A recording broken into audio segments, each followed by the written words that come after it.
Hi, I'm Derek, 32, and this Thanksgiving I got hit with a plate of gravy and a declaration that I'm no longer part of my own family. It started, like most family wars do, with a casserole and a demand. Thanksgiving at my mother's house is a spectacle. Folding chairs, too many casseroles, that weird tension you can't season out of the stuffing. I came early with pie and goodwill. I should have brought a shield. Carla, my younger sister by 3 years and the tired mother of 3 sticky triplets, greeted me not with thanks or even hello, but a command. You'll give us your spare room this month. The lease is up. We're moving in Sunday. That was the opener. Not a question. A declaration, as if I was a line item on her budget spreadsheet labeled problem solved. I blinked. That's my office, I said. And my house isn't baby-proofed for 3 toddlers. Mom chimed in like a general issuing orders from the mashed potatoes. Don't be dramatic. You can work at the kitchen table. Family helps family. No, I said. One word. Clean. Honest. Dangerous. Silence fell. Even the triplets paused their spoon drumming like they knew the music had changed. Carla's eyes went flinty. You're seriously saying no to your family? She asked, the way you ask someone if they're setting a dog on fire. Yes, I said. I co-sign on advice, not leases. You've had my couch twice already. I'm not the landlord. She picked up her plate and threw it. Turkey, stuffing, cranberry sauce, a full 3-point meal splattered against the wall beside me like a Jackson Pollock of resentment. You're such an egoist. She spat. Mom didn't flinch. Don't call me your mother anymore if you're going to act like a stranger. That's the part that stung. Not the gravy in my hair. Not even the insult. That sentence, weaponized disappointment, was always her nuke. I didn't yell. I didn't cry. I smiled, calmly wiped my sleeve, walked to the porch, and called my lawyer. Everything's just as you said, I told her. Activate the plan. And from inside the house, Carla shrieked.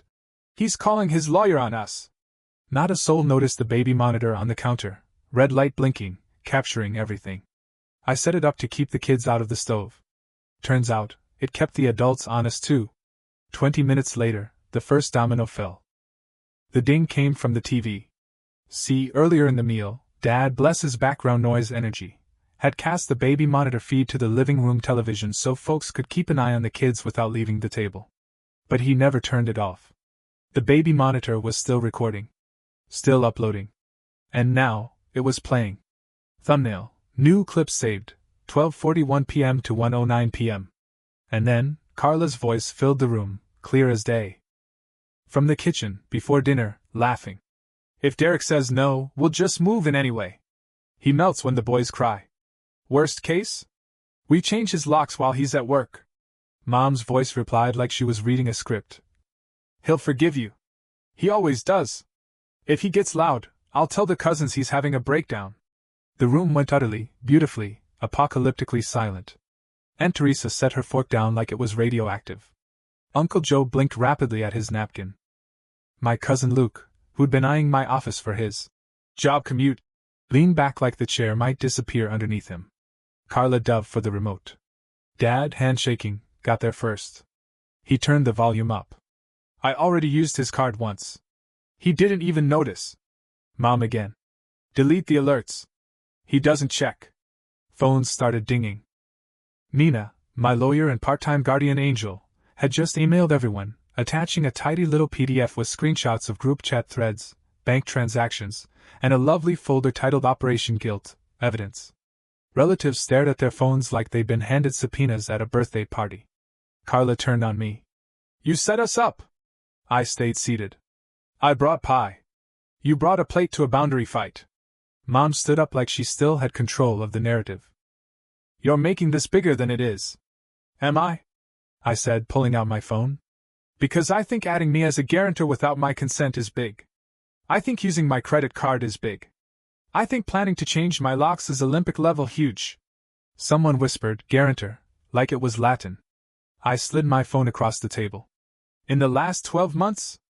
I've covered $1,286 in your apartment emergencies, $1,190 in food deliveries to your address, $679 in mystery subscriptions on my card.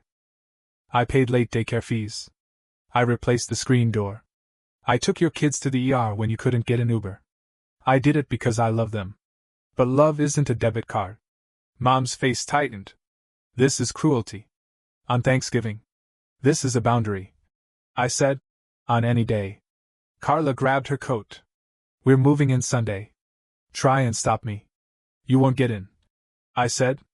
The locks are changed. You returned your key. She turned to Mom. You have a copy. Mom looked at her purse. Looked at me. Opened it slowly. Inside, an empty key ring and a handwritten note from Nina. Keys are not commitments. Mom's mouth pressed into a thin line. You're unbelievable. Better than unforgivable. I replied. The triplets began to fuss. Dad stood like he was finally remembering he had legs. Let's all settle down. No one listened. I stood, picked up my coat, and said the sentence I'd been waiting years to say. I don't feel safe here. I walked toward the door. My phone buzzed. A message from Nina. Step 3. Ready. Want to proceed? I looked back at the table, my mother's tight smile, my sister's twitching hands, the small boys blinking through confusion, and whispered. Yes. The next morning, the war came to my doorstep. 7:13 a.m. The doorbell didn't chime, it demanded. Someone was holding it down like it owed them money.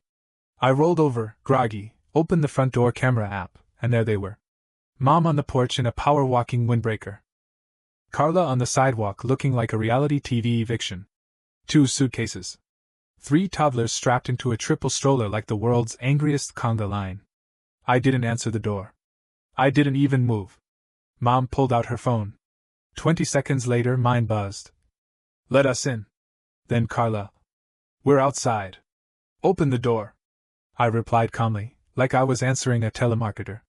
No, Carla. She hit back fast. We'll call the cops and say you're keeping our things. Me. You have no things here. Boom. Mom sent a message to the family group chat. Your brother has locked his sister, and her baby's out in the cold. 3 cousins reacted with angry faces like they were voting on America's next top martyr. And then, right on cue, Nina dropped a pre-approved bomb into the chat. A scan of a letter, firm letterhead, time-stamped, certified, addressed to both Carla and Mom. It spelled it out in polite legal bullets. They are not tenants. They do not have permission to reside at my address. Any attempt to enter will be considered unlawful. Unauthorized use of my personal information or financial data has been reported as fraud. Below it? Screenshots of Carla's own messages talking about just changing the locks again. And using Derek's card. The chat died like someone had pulled the plug on drama. And Teresa typed. Lorna, this is too far. Uncle Joe added. You can't just move into someone's house. Luke, the cousin who once lobbied to take over my office, quietly left the chat like a rat abandoning a guilt ship. On the porch, Mom banged again. I hit the intercom button. My voice was cool. Mom, I will help you find an emergency shelter with family units for the weekend. I will also drive you there. I will buy diapers. I will not let you move in. You're heartless. She snapped. I have a heart. I said. It's just not for rent. Carla sobbed. Real tears. Real desperation. For a moment, my hand twitched toward the deadbolt. Then, ping. Notification from my credit union. Attempted login from a new device. I stared at the screen. Then I pressed the intercom again. Nina filed the fraud report. Stop. Carla stopped crying. Her voice went flat. That same voice from the baby monitor. Low and calculating. So it's war. No, I said. It's a ceasefire, with rules. She wheeled the triplets away without a word.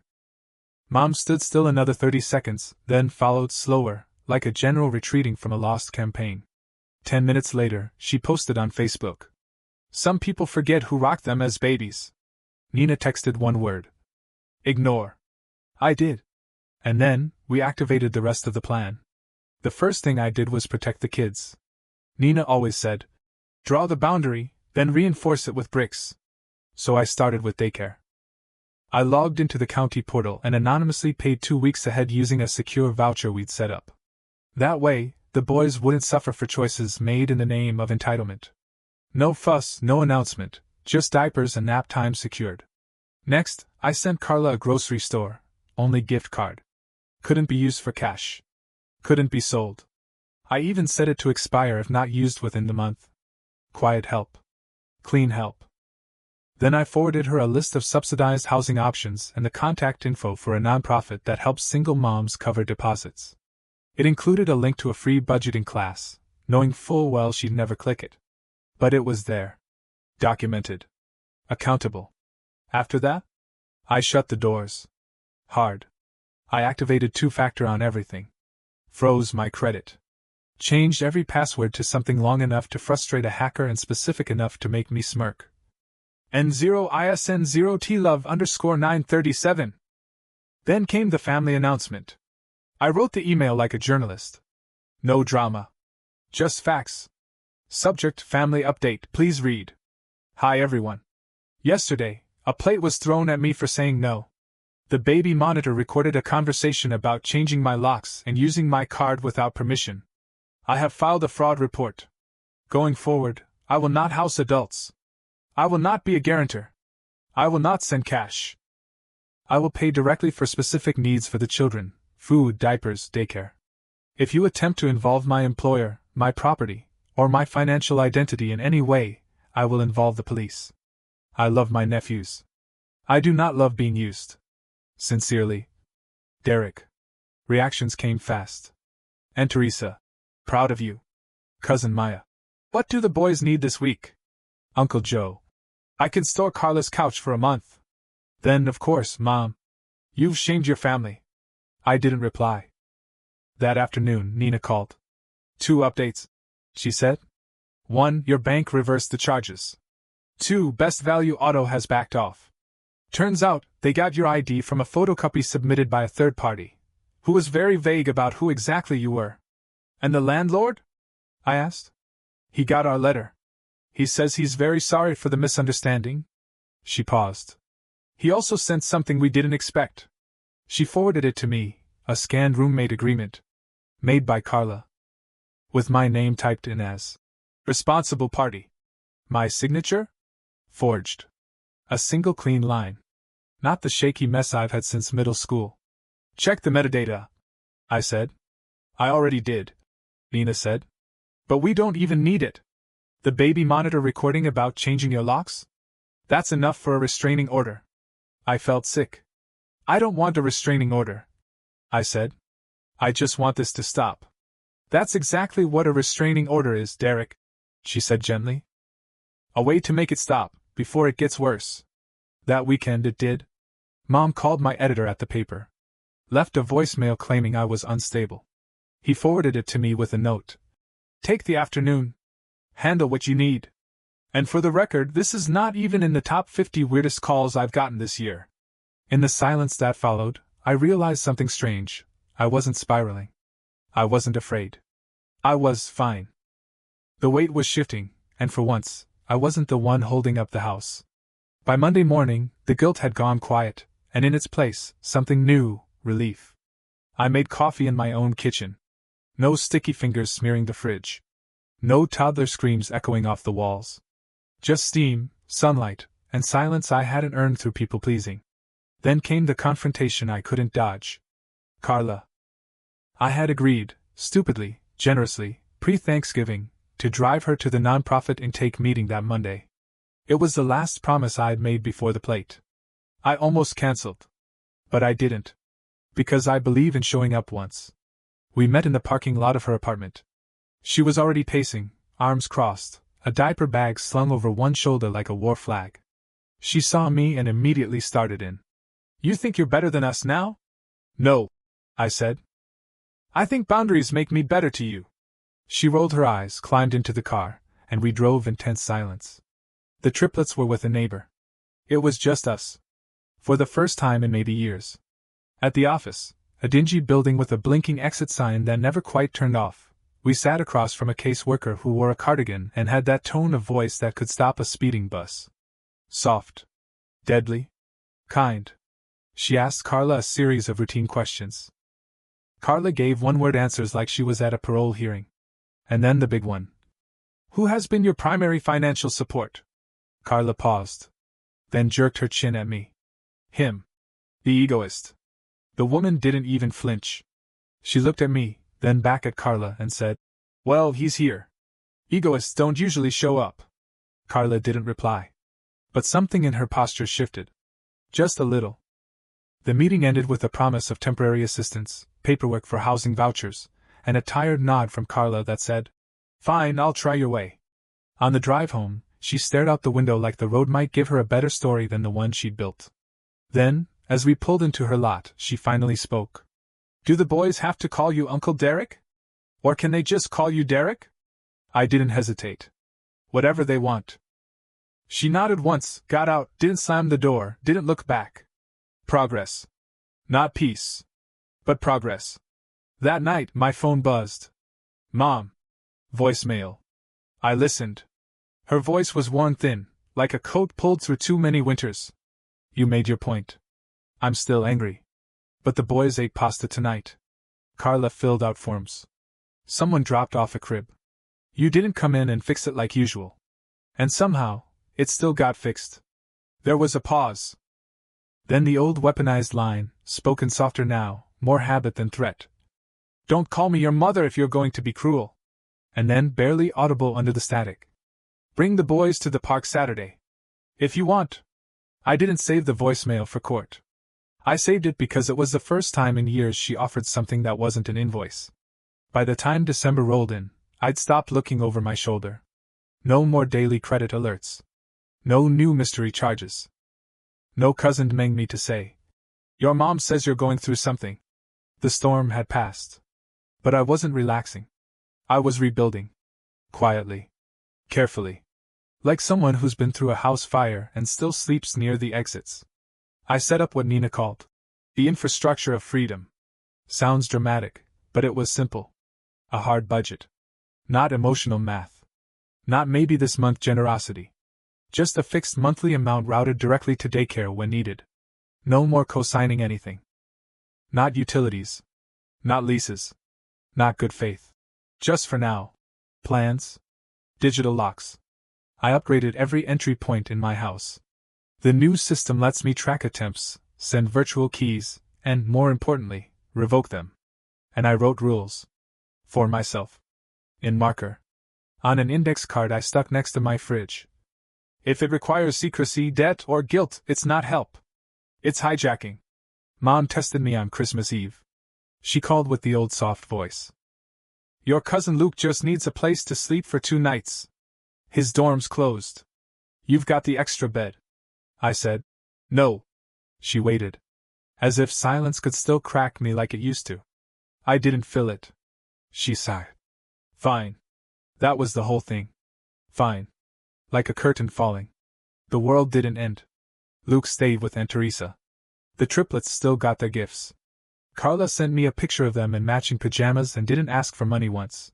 Mom texted the next day. "Merry Christmas. We're doing okay." I believed her. I started answering Carla's texts again.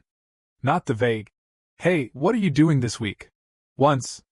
But the ones about the boys, what snacks they liked, what size shoes they wore. That was our new language. Transactional in the best way. Precise. Respectful. We didn't pretend things were back to normal. We just operated. Like a fragile machine that only worked if we each pulled our exact weight. Then one Sunday in January, Carla texted. "I found a new place. Tiny, but we'll make it work." I offered to help her move, not with money. With boxes. With a borrowed van. With elbow grease and tape. She said yes. I showed up. No drama. Just me in a rental van and a pizza at the end of the day. The new apartment was smaller, sure. But it was hers. And she knew it. We put the crib together in silence. At one point, she looked up and said, "You really stopped saving us." I didn't flinch. "I stopped erasing consequences," I said. "That's different." She didn't argue. She just tightened a screw and whispered, "The boys miss you more than they miss the old place." I didn't say anything back. But I smiled. Because that meant they missed me, not what I paid for. That mattered. 2 days later, she forwarded me a county link. Childcare assistance form. I filled it out. She said, "Don't know if it'll go through." I nearly cried. Not because it was finished, but because she'd started. As for Mom, we fell into a rhythm. We'd talk once a week, always short, always surface level. Recipes. The weather. How the triplets were adjusting to their new room. No more passive-aggressive requests. No more drive-by guilt bombs. She still posted cryptic statuses sometimes. Some people forget where they came from. Sacrifice isn't always appreciated. But I didn't bite. Let her have her public theater. I had real peace. Then, one cold Tuesday in February, she called with a question I hadn't expected in years. "Do you want to come over for dinner? Just the boys, Carla and me. No speeches. No guilt." I paused. "You don't have to," she added quickly. "Just, they miss you." "I miss you." I said yes. Not because I was ready to forget everything, but because I was ready to measure the new lines and see if they held. Dinner was awkward. The house felt smaller. The table more crowded. But the triplets were happy, and Carla didn't ask for anything. Mom made pasta and didn't mention sacrifices once. When I stood up to leave, she hugged me. Not long. Not performative. Just a mother hugging her son. I stood on the porch that night and thought, this is what I wanted all along. Not applause. Not obedience. Just honesty. And space to breathe. I got home and opened my fridge. Saw the index card with my rules. Smiled. Because they weren't threats anymore. They were just scaffolding. And the house I was building, quiet, healthy, mine, was finally standing on its own.